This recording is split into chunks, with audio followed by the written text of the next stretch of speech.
আসসালামু আলাইকুম। সবাই কেমন আছেন? আলহামদুলিল্লাহ, আমরা সবাই ভালো আছি। আজকে আপনাদের সাথে শেয়ার করব আমি খুব সহজে একটা রান্না।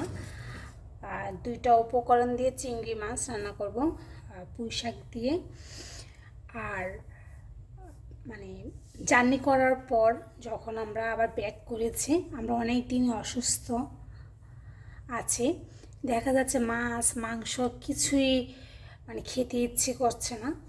তো ভাবলাম যে পুঁই শাক দিয়ে চিংড়ি মাছ রান্না করি, হয়তো খেতে একটু ভালো লাগবে। আর আপনাদের সাথে তো আমি ছোটোখাটো সব কিছু শেয়ার করি, তো খুব সহজেই চিংড়ি মাছ দিয়ে পুঁই শাক রান্নাটা আমি শেয়ার করব আপনাদের সাথে খুব সহজে।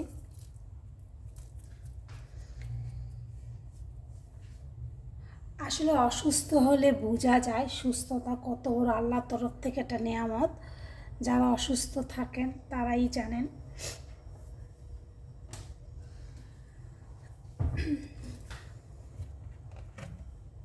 বিসমিল্লাহ।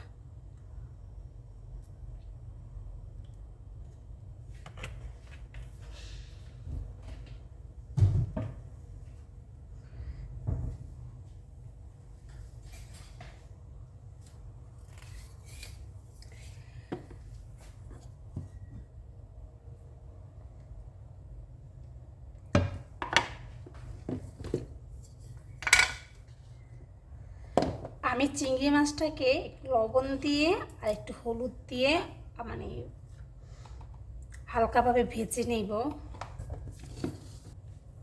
একটা কথা শেয়ার করি আপনাদের সাথে, আমরা ভাই বোন অনেকগুলো, আমরা 7 ভাই বোন, বাবা মাকে নিয়ে আমরা 9 জন ফ্যামিলি। আর একটা কাজের লোক যদি থাকে তাহলে 10 জন ফ্যামিলি আমাদের ফ্যামিলিতে সব সময় ছিল। ছোটোবেলা থেকে আমি দেখে আসছি যে আমার মা দুপুর টাইমে অনেক ভাত তরকারি একটু বেশি করে রান্না করতেন, কারণ গ্রাম থেকে লোক আসতেন বা মেহমান আসতেন বা ফকির আসতেন, সবাইকে নিয়ে আমার আম্মা দুপুরে মেহমান ছাড়া কখনোই খাইতেন না। তো আমরা বোনেদের বিয়ে হয়ে যাওয়ার পর দেখা যাচ্ছে যে আমার আব্বা মারা গেছেন, ভাইয়েরা সংসারী হচ্ছেন। তো দেখা যাচ্ছে যে আমার আম্মা যে বড় বড় পাতিলে যে রান্না করতেন, তো ওই বড় বড় কড়াইয়াগুলো বা বড় বড় যে ভাতের পাতিলগুলো আছে সবগুলো দেখা যাচ্ছে যে উঠিয়ে রাখছেন। তো মা মাঝে মাঝে মন খারাপ করে বলেন যে অল্প তো মা রান্না করতে পারতেন না। দেখা যাচ্ছে এখন শেষ বয়সে এসে এখন দেখা যাচ্ছে যে অল্প অল্প করে রান্না করতে হয়। এখন তো সবাই দেখা যাচ্ছে সবাইকে নিয়ে ব্যস্ত, কেউ কারোর বাসা যাওয়াটাই আসলে হয় না। আর আমার আম্মা দেখা যাচ্ছে যে 4 জন 2 জনের জন্যই রান্না করা হয়। তো আমার আম্মা খুব মন খারাপ করে মাঝে মাঝে বলতেন যে এবার যখন গেলাম তখন মা বললেন যে একটা সময় আমার এই বড় বড় পাতিলে রান্না করতাম, ভাত যেটা দেখা যাচ্ছে যে শর্ট পড়ে যেত, তারপর ভাত আবার বসায় দিতাম। তো আসলে এখন হয়ে গেছে আমার এই অবস্থা, যেহেতু আমি দুপুর টাইমে একাই থাকি বাসায়, আর আমার হাজব্যান্ড খাওয়া দাওয়া করে সানডেতে, রবিবার দিন ওর ছুটি থাকে। দেখা যাচ্ছে যে রবিবার দিনই রান্না করা হয় ওর জন্য, বা আমার রান্না করতে একটু ভালো লাগে। আর রবিবার ছাড়া 7টা 6টা দিনেই আমার দেখা যায় অল্প অল্প করে রান্না করতে হয়। তখন আমার আম্মার কথাই খুব মনে পড়ে যে আসলে অল্প করে না রান্না করা হয় না। আর একটা বিষয় হচ্ছে একা খেতেও ইচ্ছে করে না। আর আমি কিন্তু বাসি খাবারটা খুবই কম খাই না বললেই চলে, কারণ আমি বাসি খাবারটা তেমন একটা খাওয়া হয় না আমার। আমি চেষ্টা করি যে প্রতিদিনে খাবার যেন অল্প যদি হয় অল্প খাবারই আমি রান্না করি, যেন আমার প্রতিদিনের খাবারটা যেন আমার শেষ হয়ে যায়।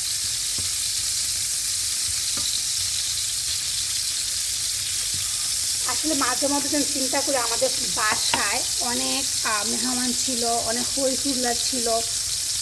তো আসলে এখন দেখা যাচ্ছে যে কেউই নাই, এখন আমরা ব্যস্ততা এত বিজি থাকা হয় আমাদের লাইফ নিয়ে, ওই মায়ের বাসা যাওয়া হয়ে ওঠে না। মাঝে মাঝে অনেক ছোটোবেলার কথাগুলো মিস করি, যে আসলে ছোটোবেলা কীভাবে কাটাতাম। আমার আম্মাকে আমি দেখতাম যে আমার আব্বা কখনোই খালি হাতে সন্ধ্যার সময় বাসায় আসতেন না, কিছু না কিছু নিয়ে আসতেন। তো আমার আম্মাকে দেখতাম যে সবাইকে ভাগ করে দিতেন, যে এটা উমুকের, উমুকে আমরা রেখে রেখে খেতাম। এখন দেখা যাচ্ছে বাসায় প্রচুর ফল আছে, খাওয়াই হয় না। একটা সময় আইসক্রিম খাওয়ার জন্য পাগল হয়ে যেতাম, যে আইসক্রিম খাবো। এখন দেখা যাচ্ছে যে আইসক্রিমই আমার খাওয়া হয় না। ছোটোবেলাটা তো অনেক মিস করি, যে বাবার ফ্যামিলিটাকে অনেক মিস করি।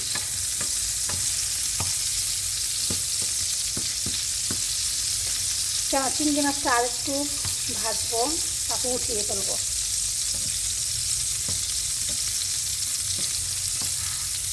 আমি কিন্তু ভালো রান্না করতে পারি না, তারপর চেষ্টা করি যে রান্না করার।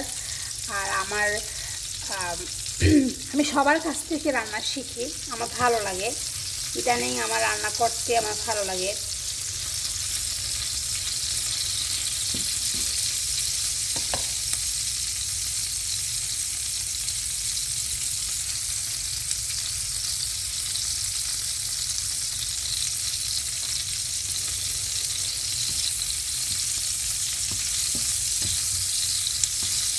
চিংড়ি মাছটা হয়ে গেছে, উঠিয়ে ফেলবে।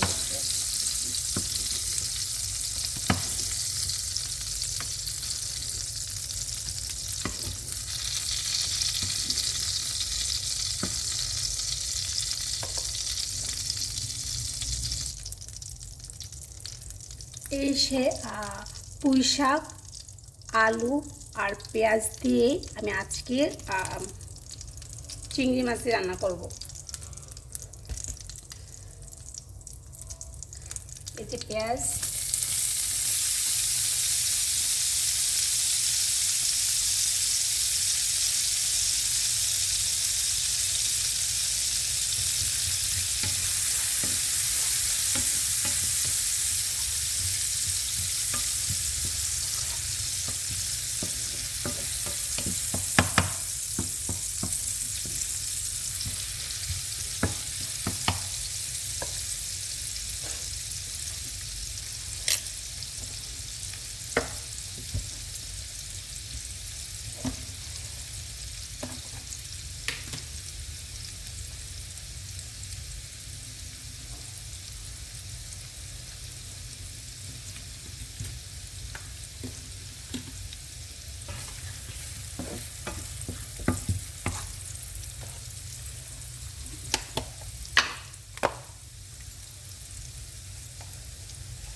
এই যে রসুন,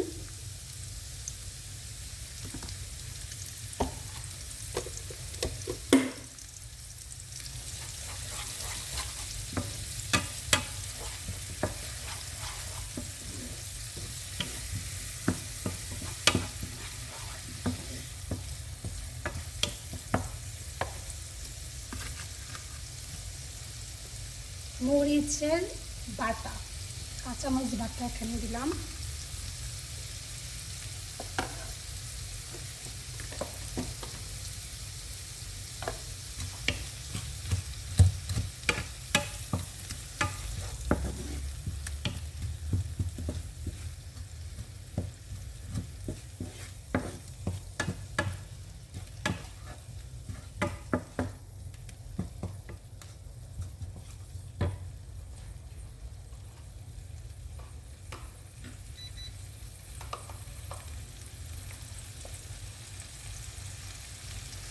জিরা গুঁড়ি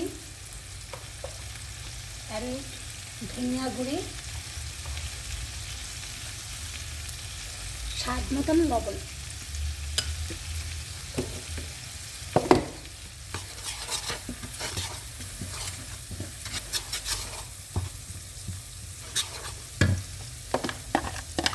মাছটাকে আমি দিয়ে দিব এখন।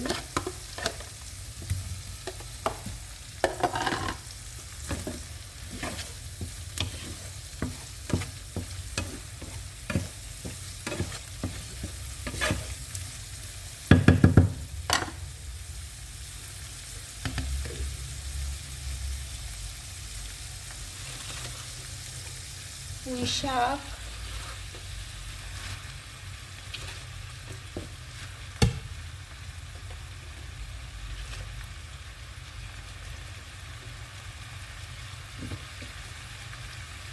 এবং আলুগুলো দিয়ে দিব।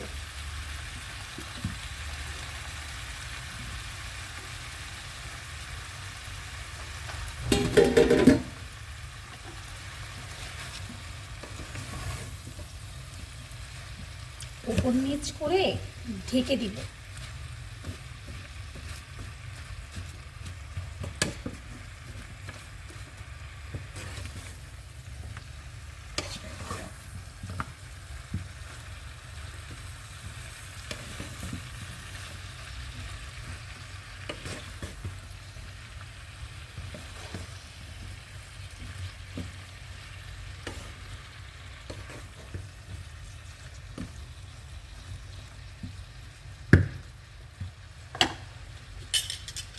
ঢেকে আমি বন্ধ করে দিচ্ছি।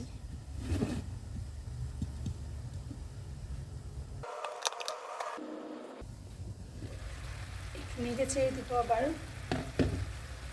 উপরে নিচে।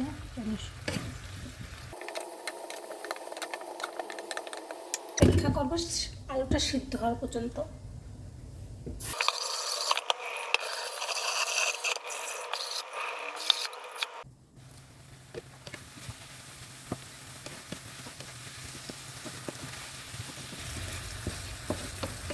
অলমোস্ট আমার তরকারিটা হয়ে গেছে।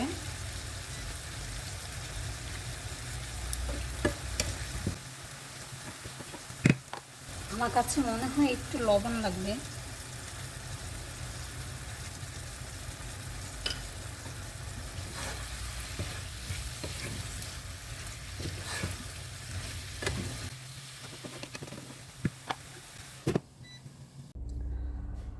রান্নায় যেমন তেমন হোক না কেন, আপনি যদি সুন্দরভাবে পরিবেশনা করে খাওয়াতে পারেন, এই খাবারটা হবে খুব অতুলনীয়।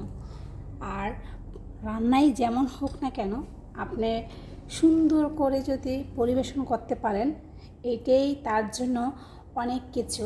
যে খাবে তার কাছে অনেকটা ভালো লাগবে, আর আপনার কাছে অনেকটা ভালো লাগবে। আজকের ভিডিওটা যদি ভালো লেগে থাকে অবশ্যই লাইক কমেন্ট শেয়ার করে জানাবেন। আর নতুন ভিডিও দেখার আমন্ত্রণ জানিয়ে আমি সানিয়া বিদায় নিচ্ছি। আল্লাহ হাফেজ।